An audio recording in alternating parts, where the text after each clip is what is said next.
Assalamualaikum warahmatullahi wabarakatuh. Perkenalkan, nama saya Rika Angelia, NIM 8602174887 dari RPL PG PAUD. Di sini saya akan membahas tentang isu-isu kontemporer dalam pendidikan nasional dengan mengaitkannya pada pilar-pilar pendidikan menurut Ki Hajar Dewantara. Yang pertama yaitu makna pilar dalam konteks pendidikan sebagai dasar atau tiang penguat sistem pendidikan. Secara umum, pilar dapat dimaknai sebagai tiang penyangga yang menjadi dasar kokohnya suatu bangunan. Dalam konteks pendidikan, pilar merupakan landasan yang menopang seluruh proses pendidikan agar tujuan pendidikan dapat tercapai secara optimal. Dari perspektif filsafat pendidikan, pilar pendidikan tidak hanya berfungsi sebagai pedoman teknis pembelajaran, tetapi juga menjadi dasar dalam menentukan arah, tujuan, dan nilai yang ingin diwujudkan melalui pendidikan. Oleh karena itu, keberhasilan pendidikan tidak hanya diukur dari kemampuan akademik peserta didik, tetapi juga dari terbentuknya karakter, moral, dan kemampuan hidup bermasyarakat. Yang kedua yaitu prinsip dasar pendidikan menurut Ki Hajar Dewantara. Ing ngarsa sung tulodo, ing madya mangun kersa tutpuri handayani. Prinsip dasar pendidikan menurut Ki Hajar Dewantara mengemukakan 3 prinsip pendidikan, yaitu ing ngarsa sung tulodo atau di depan memberi teladan. Prinsip ini menegaskan bahwa seseorang pendidik harus menjadi contoh bagi peserta didik. Dalam pandangan filosofis, pendidikan pada hakikatnya adalah proses pewarisan nilai melalui keteladanan. Peserta didik tidak hanya belajar dari apa yang diajarkan guru, tetapi juga dari yang dilakukan guru. Yang kedua yaitu ing madya mangun kersa, atau di tengah membangun kemauan dan semangat. Guru tidak berperan sebagai penyampai informasi, tetapi juga sebagai motivator yang mampu membangkitkan semangat belajar peserta didik. Pendidikan harus menciptakan suasana yang mendorong peserta didik aktif berpikir, berkreasi, dan berkembang sesuai potensinya. Yang ketiga yaitu tutpuri handayani, atau di belakang memberi dorongan. Prinsip ini menunjukkan bahwa peserta didik perlu diberikan kesempatan untuk berkembang secara mandiri. Guru berperan memberikan arahan dan dukungan sehingga peserta didik mampu menemukan potensi dirinya tanpa merasa tertekan atau dikendalikan secara berlebihan. Selanjutnya yaitu tantangan penerapan prinsip tersebut di era digital. Saat ini pendidikan menghadapi berbagai perubahan akibat perkembangan teknologi digital. Pembelajaran tidak lagi terbatas pada ruang kelas, melainkan dapat dilakukan melalui berbagai platform digital. Kondisi ini memberikan peluang sekaligus tantangan.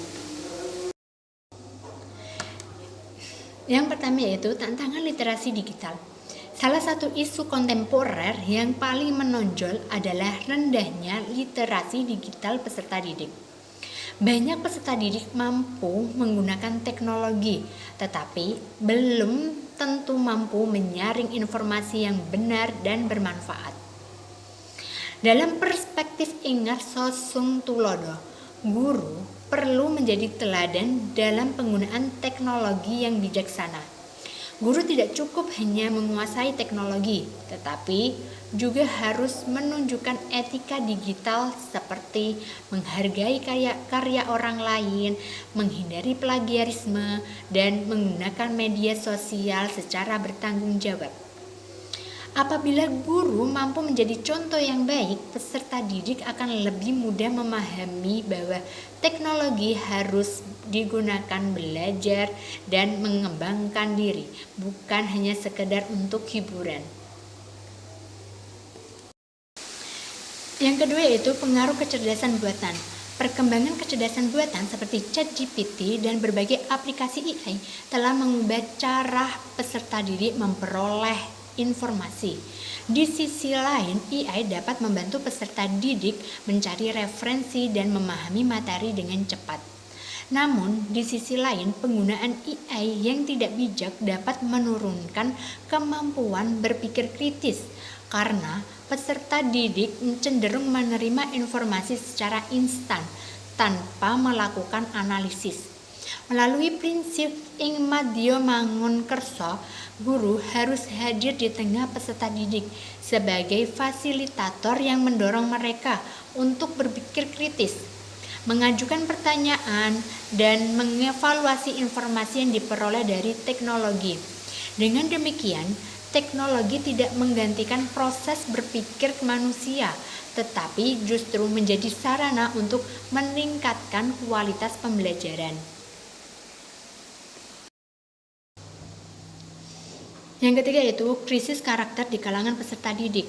Kemajuan teknologi tidak selalu diikuti dengan perkembangan karakter yang baik.